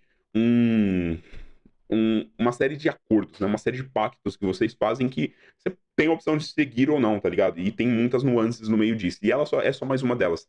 E, claramente, fazer acordo com algum desses grupos nunca é a melhor opção. Mas a gente tem que pensar na sobrevivência do nosso grupo, então essa sim não tem como evitar. Eventualmente eles ficam sozinhos, né? Ela faz várias cenas de flirt com o Labirinto, com a Jai, e eles acabam não ficando juntos. O Labirinto fala que precisa dar uma saída.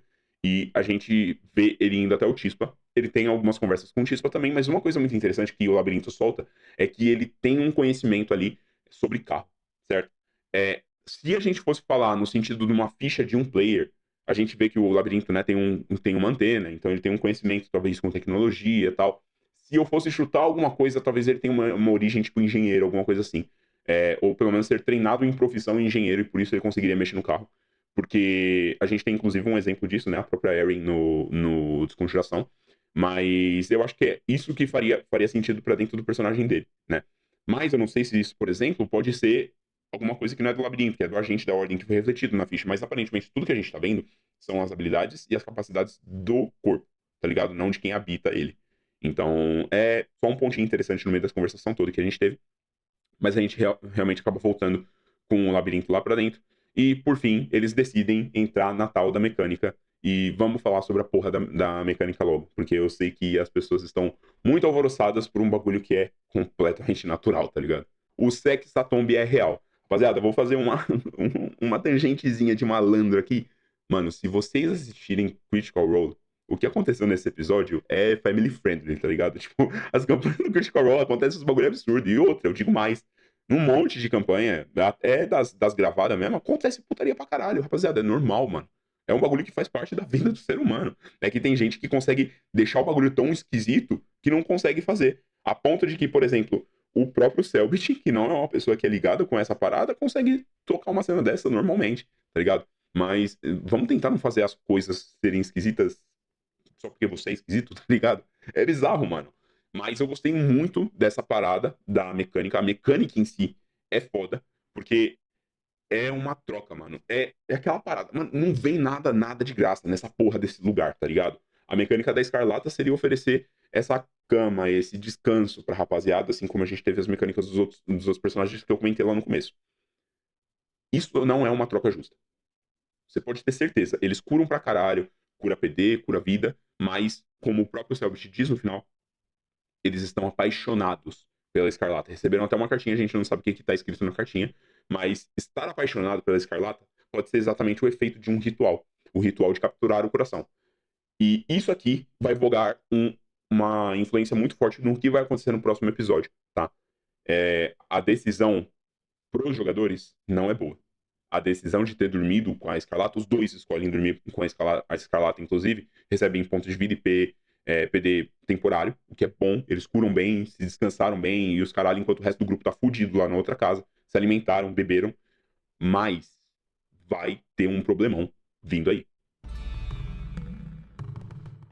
No final do episódio, a gente ouve uma narração do Selbit. O próximo episódio, o dia 3, é um dia de decisões. É um dia em que eles vão ter que escolher o lado que eles vão ficar. Os Psicoleira, que a Kemi e o Dalmo prometeram fazer alianças para combater os vampiros, inclusive, ou os Couraças, que também agora querem enfrentar os Psicoleira, mas também prometeram lutar contra os vampiros. Uma coisa que a gente tem que levar em consideração também é que os pistoleiros eram parceiros do Giovanni. Descobrindo que talvez foi... Que talvez não, que com certeza foi o nosso grupo que matou o sacrifício do Giovanni e que derrotou o Giovanni, talvez não pegue legal com eles. Ou talvez eles estejam um pouco se fudendo. Vai depender de como é a Cindy, como é o Caio, que a gente ainda não conhece. Mas assim, falando do livro de regras em si, a gente consegue pontuar mais ou menos o que foi que a Escarlata fez com eles, tá?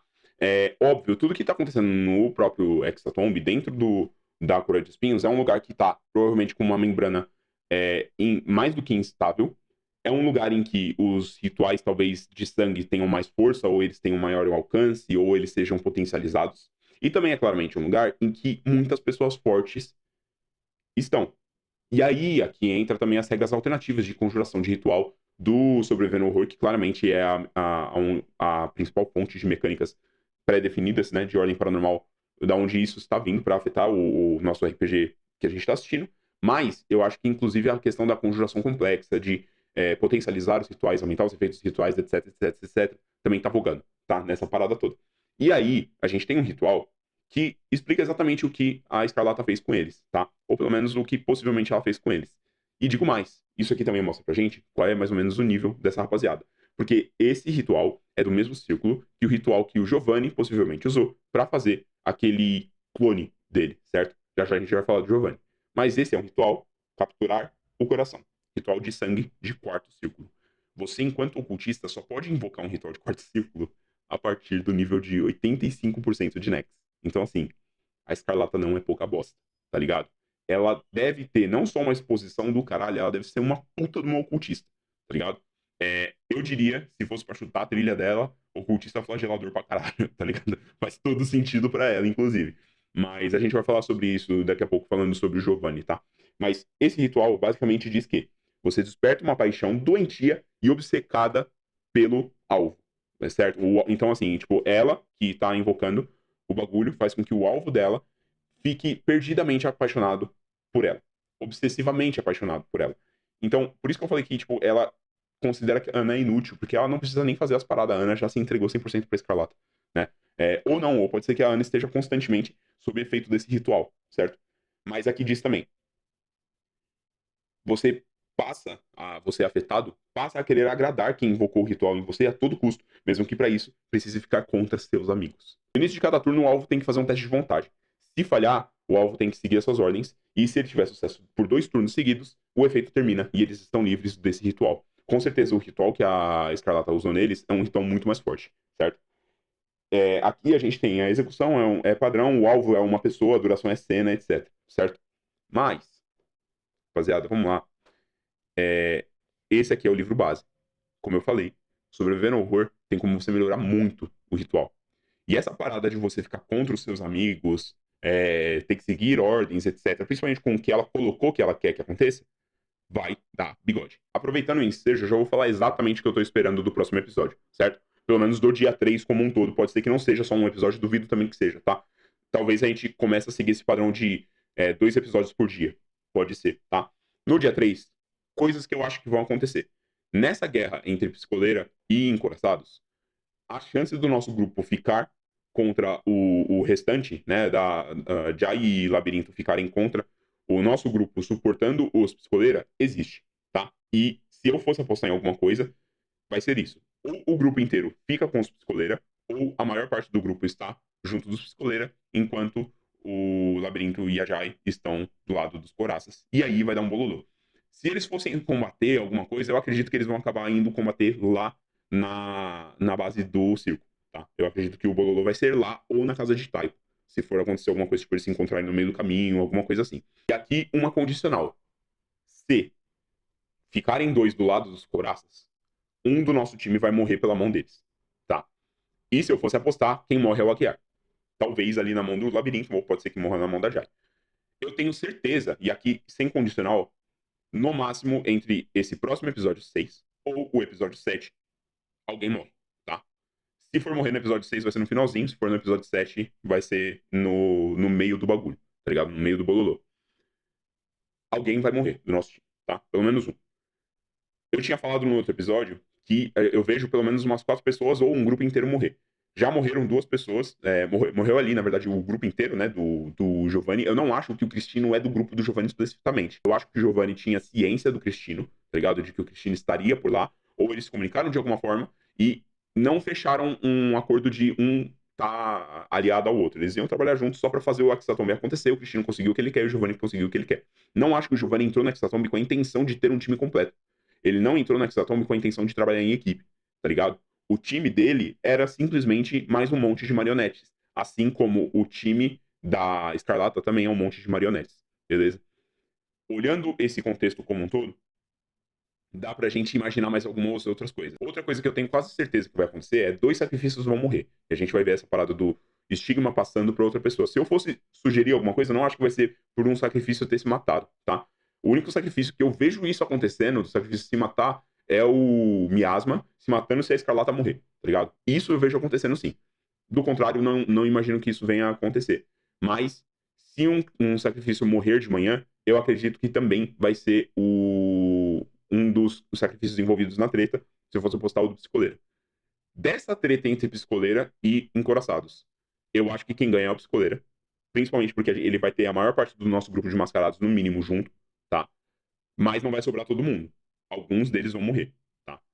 Se eles... E ainda assim, também acho que eles perdem o sacrifício deles. Por isso que eu tô apostando na morte de 2 sacrifícios, tá? Ainda assim, acho que os Psicoleira perdem o seu sacrifício, e aí eles sobram, tipo, em 2 ou 3, alguma coisa assim. Eu apostaria que sobrariam, tipo, uns 2 Psicoleira.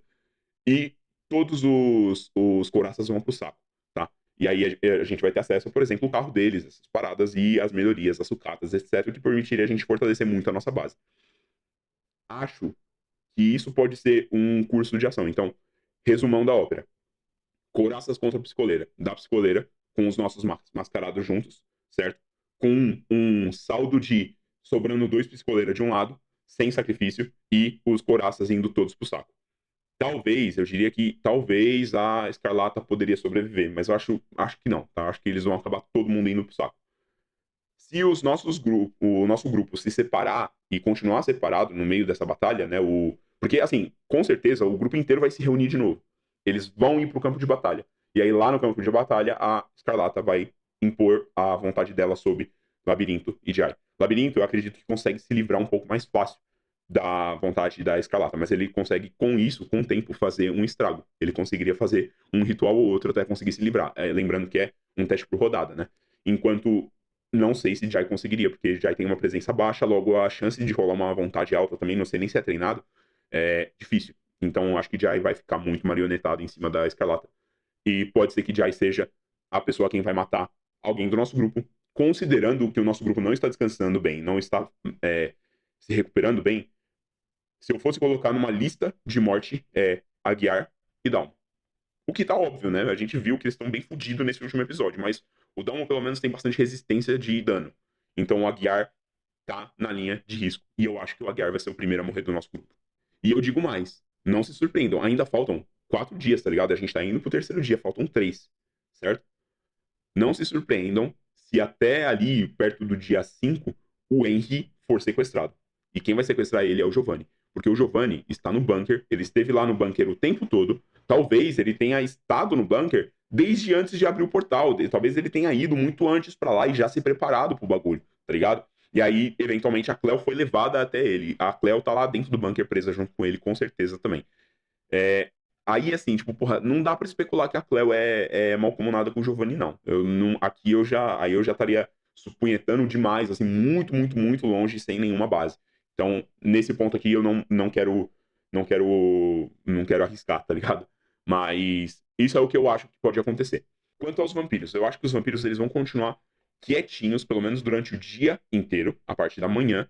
De noite, talvez eles acabem aparecendo, se aparecer mais algum dos estigmas, tá? Em alguma outra pessoa, por exemplo. O que eu diria? Talvez algum deles apareça para completar uma das intenções. E aqui fica pra gente tentar entender qual das intenções é, né? Porque a gente não tem conhecimento de qual é a nossa intenção.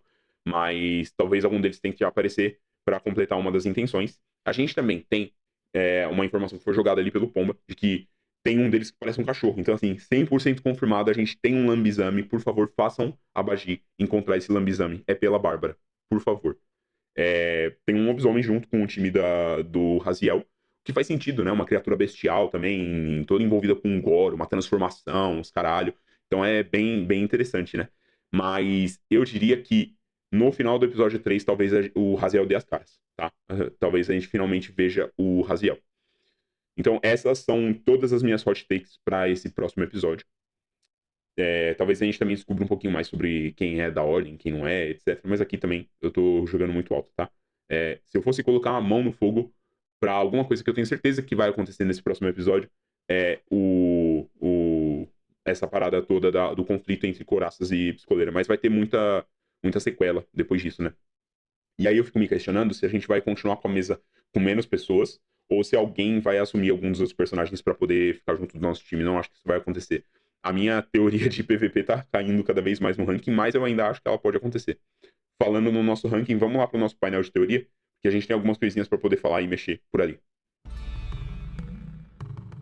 Assim, aqui nesse painel, eu vou adicionar uma parada aqui em cima. Depois, para tudo que der muito, muito certo, a gente tiver 100% confirmado. Eu não vou querer dizer que tem nada 100% confirmado enquanto o Selbit não falar com todas as palavras ou a gente não tiver uma prova explícita. Mas está implícito, por exemplo, de que isso aqui que eu esqueci de adicionar no último episódio, inclusive, os sacrifícios são herdeiros, isso aqui já está explicado, tá? E essa parada aqui também sobre a parada de que, tipo, você vai, o último sacrifício vai assumir a relíquia de sangue, tá? Então, assim, isso aqui tá praticamente confirmado, todas as outras coisas ainda não. Eu adicionei uma paradinha nova aqui também, que é o conflito, as resoluções, né? Como, por exemplo, aquilo que o Dalmo e o moço tiveram que fazer, é o que ajuda a definir os dignos, bem como a cumprir as intenções. Então, você define novas pessoas que podem ser dignas das paradas. Eu não vou mexer aqui na parada do Síndico Sidney, porque enquanto a gente não vê mais coisas do Giovanni, eu não vou mexer nele aqui, certo? Lembrando, eu prometi, se aparecer qualquer referência do Síndico Sidney, eu vou gravar o vídeo de capa amarela, eu prometo. O restante das teorias se mantém aqui, então. Tudo que for desconfirmado 100%, eu coloco em inexistido, tá? Pra mim, 100% não é mais Kemi, Amelie e a Karina, não faz sentido nenhum. Com essa parada que aconteceu aí do trauma do Dalmo, eu não sei dizer, porque a gente não tem informação nenhuma do background do Samuel, a não ser que ele mexia no Dark Webs e os caralhos. Então, assim, a gente não sabe muito do background. Pode ser que tenha algumas paradas aí. Mas é isso, tá? Eu abaixei a parada também aqui do Cristino, tá? Do Cristino talvez ser fechadão com o diabo, os caralho. Eu abaixei um pouco porque agora essa teoria de Tenebres me parece ser um pouco mais interessante, né? Dele ser de lá de Tenebres. Mas aí eu não vou nem colocar aqui como dentro do painel de teoria, porque aí é uma parada que fica muito fora, né? E aí seria também muito óbvio. Aqui eu tô colocando coisas que vieram e aí a gente quer apostar em. E aí a gente classifica se é uma teoria bosta, se é um acerto culposo, por exemplo, ou se são realmente coisas que podem acabar fazendo sentido. E as minhas teorias sobre a aniquilação, as ligações bíblicas, né, do Apocalipse, o Dom Quixote e a parada aqui da teoria inteira do Raziel só ficam mais fortes a cada episódio, tá? Todas as teorias bem elaboradas que a gente soltou aqui estão ficando mais fortes a cada episódio. Inclusive, tem uma teoria que eu quero fazer falando sobre como os estigmas... Eu falei sobre isso bem por cima quando eu fiz a teoria sobre a aniquilação.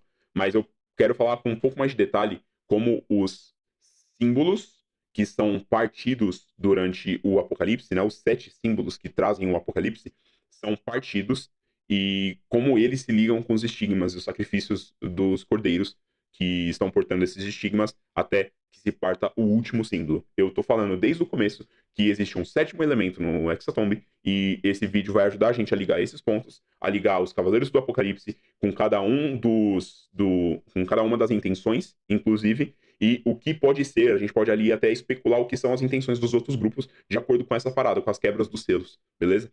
E talvez até suponhetar o que é a intenção do nosso grupo, fechou? Então é isso, esse aqui é o nosso painelzão de teorias, e agora a gente vai falar sobre a ficha do Giovanni. Vamos lá, eu vou ler o ritual aqui do Giovanni, certo? Então a gente tem invólucro de carne.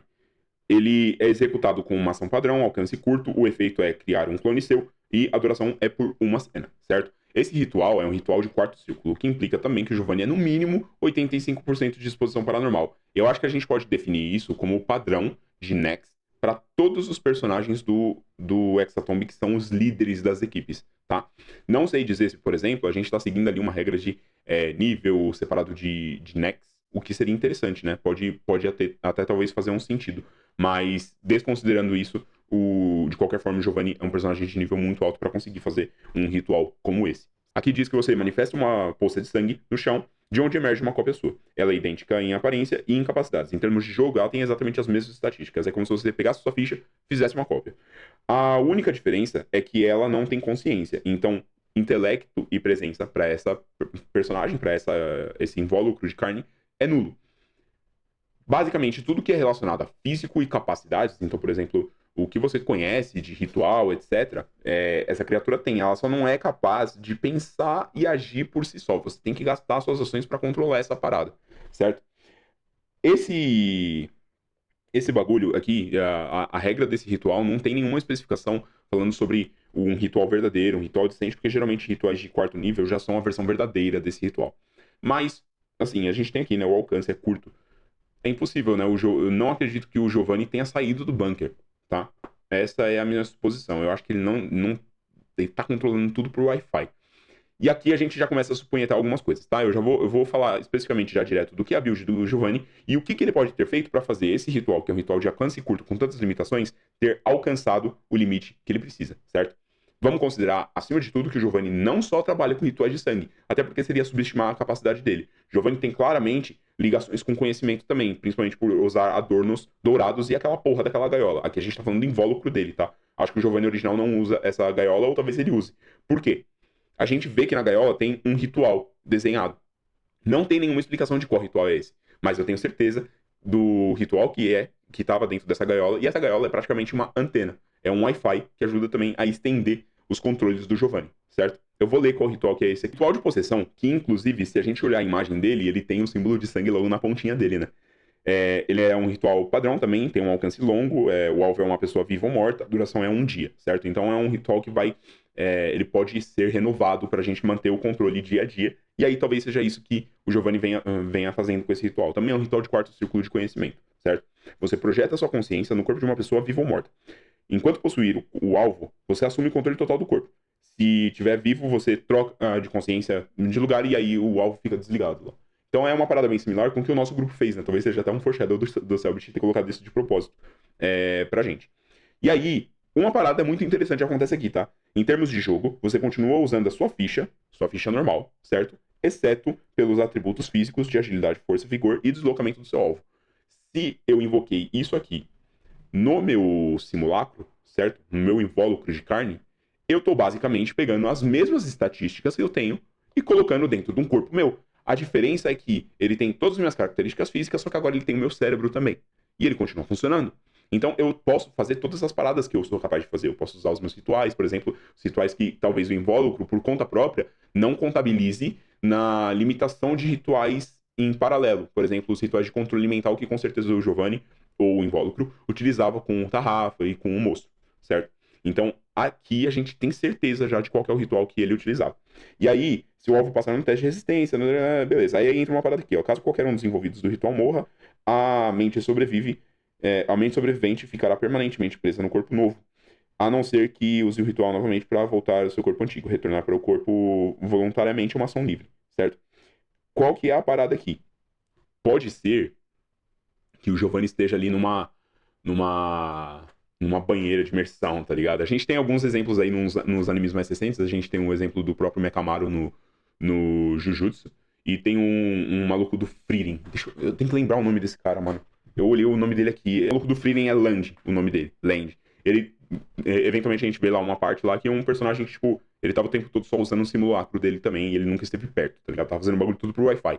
Então, mano, claramente aqui essas são as referências que a gente tem pro que o Giovanni tá fazendo e as capacidades dele. Isso só mostra o quanto ele é um ocultista que tem domínio. Mas, beleza. Então aqui a gente tem algumas condicionais, né, pra ficha do Giovanni. Isso considerando se ele fosse um player, tá? Como você, como player, conseguiria fazer exatamente o que o Giovanni faz. Você teria que ter algumas coisas. Você precisaria ter um alcance muito, muito, muito longo, certo? E você precisaria conseguir manter rituais em paralelo funcionando. E a gente vai aqui falar sobre a trilha possível do Giovanni. Considerando o Giovanni claramente um ocultista, se eu fosse apostar em alguma coisa, eu diria que ele é um ocultista conduit, certo? Basicamente, o Ocultista Conduit, na ficha do Giovanni, ele já teria as suas 3 habilidades, né? De Nex 10, de Nex 40 e de Nex 60. Ele teria Ampliar o Ritual, que seria, quando lança um ritual, ele poderia gastar 2 pontos de P para aumentar o alcance em um passo. Aqui a gente já entra na parada de aumentar o alcance. Se for, por exemplo, longo para extremo, se for curto para médio. Lembrando que o invólucro, ele pode invocar o invólucro próximo dele. E o controle mental, ele pode fazer a distância. Então ele já passou um ritual que é de alcance longo para extremo. Só que a diferença é que um alcance extremo, ele bate 90 metros. 90 metros ainda talvez não seja o suficiente. 90 metros, não sei se completaria ali aquela parada. Então a gente pode tentar puxar uma coisinha a mais que ele poderia fazer. Outra coisa aqui, ele também tem a parada do acelerar ritual, né? Que ele pode usar 4 de P por rodada pra conjurar essa parada livre. Então assim, quando a gente for enfrentar o Giovanni, mano, esse maluco vai cacetar todo mundo de ritual. Inclusive, ele tem um bagulho que basicamente é um counter spell do D&D, que ele pode anular o ritual de alguém, tá? Então esse aqui pra mim com certeza é o Giovanni, tá? Um ocultista conduit. Um dos poderes de ocultista que ele com certeza tem... A gente não vai fazer a ficha dele inteira, tá? A gente só tá falando de algumas das condicionais. Pra ele ter mais de um ritual ativo ao mesmo tempo, ele pode utilizar fluxo de poder. É uma das escolhas de poder de ocultista que você pode ter. O fluxo de poder permite que você mantenha 2 efeitos sustentados de rituais ativos, simultaneamente, só com uma ação livre, pagando o efeito do custo para cada efeito separadamente. Então isso, caso tivesse uma requisição de custo por ele estar ampliando esses rituais ou alguma coisa do tipo, ele precisaria só ter 60% de Nex, ele com certeza está muito acima disso.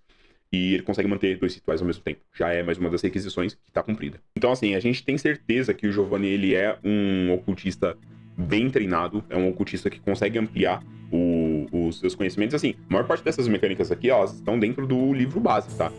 Com certeza ele é transcendido, ele tem algum poder paranormal, ou alguns poderes paranormais, ele tem várias outras coisas que vão acrescentar dentro da ficha dele, mas só justificando como é possível ele ter feito isso, a gente tem os catalisadores e tem a regra de conjuração complexa. Então ele pode ter feito uma conjuração complexa e de alguma forma ter conseguido um bônus maior ainda de alcance. Tem itens que te dão um bônus de alcance e tem outras coisas que você pode fazer. E aí, esse alcance que já era extremo pode ter dobrado em cima do extremo, fazendo com que ele virasse um ocultista Wi-Fi e controlando ali o simulacro dele, tá? Então é só mais uma forma da gente conseguir dar um pouco mais de razão porque a gente tá vendo dentro do Hexatomb, beleza? Todo esse episódio me trouxe bastante insight, tem bastante coisa legal pra poder fazer. Veio mais uma teoria aí, enquanto eu tava preparando pra poder gravar esse vídeo aqui, já me veio outras ideias. A ideia lá de fazer o vídeo sobre os Cavaleiros do Apocalipse, os sigilos e como eles se ligam com a Hexatomb, inclusive como os Cavaleiros do Apocalipse podem se ligar, inclusive, com as próprias relíquias. Em breve a gente faz algum vídeo aí. Eu preciso de tempo, mano. Eu tô tendo muita ideia pra vídeo, mas eu tô com pouco tempo e é muito bagulho pra editar. Então eu tô tendo que fazer tudo ao mesmo tempo. Mas eu espero que vocês estejam gostando bastante. Esse próximo episódio vai ser um episódio muito interessante, vai ser muito bololô e a gente tá chegando perto do famigerado episódio 7. E ali o bagulho vai ficar embaçado, tá? Eu diria que a gente vai ter episódio tranquilamente até ali o Natal, tá? Pode ser que a gente chegue ali perto de Natal. Ou talvez até, não sei, né? Se for dar continuidade no bagulho, pode ser que a gente tenha pelo menos mais alguns outros episódios. Se fosse pra gente usar a lógica, né? O Hexatomb voltaria no ano que vem ainda, continuando com o restante dos dias, porque, honestamente, eu espero que o Hexatomb dê certo. Eu tô torcendo pro Hexatomb dar certo e a gente chegar no último dia da lua de sangue, tá ligado? Eu quero ver o bagulho pegar fogo. E foda-se. Mas é isso. Qualquer coisa, deixa aí nos comentários se tiver alguma dúvida, se você tiver outras ideias, se você concorda, se você discorda de alguma coisa, a gente pode ir trocando uma ideia. Os próximos vídeos a gente vai trazer algumas categorias de novos vídeos. Eu vou trazer o Papão, por exemplo, pra gente poder responder algumas das paradas que deixaram nos comentários aqui, deixaram no TikTok, segue a gente nas redes, tá todas as informações aí nos comentários.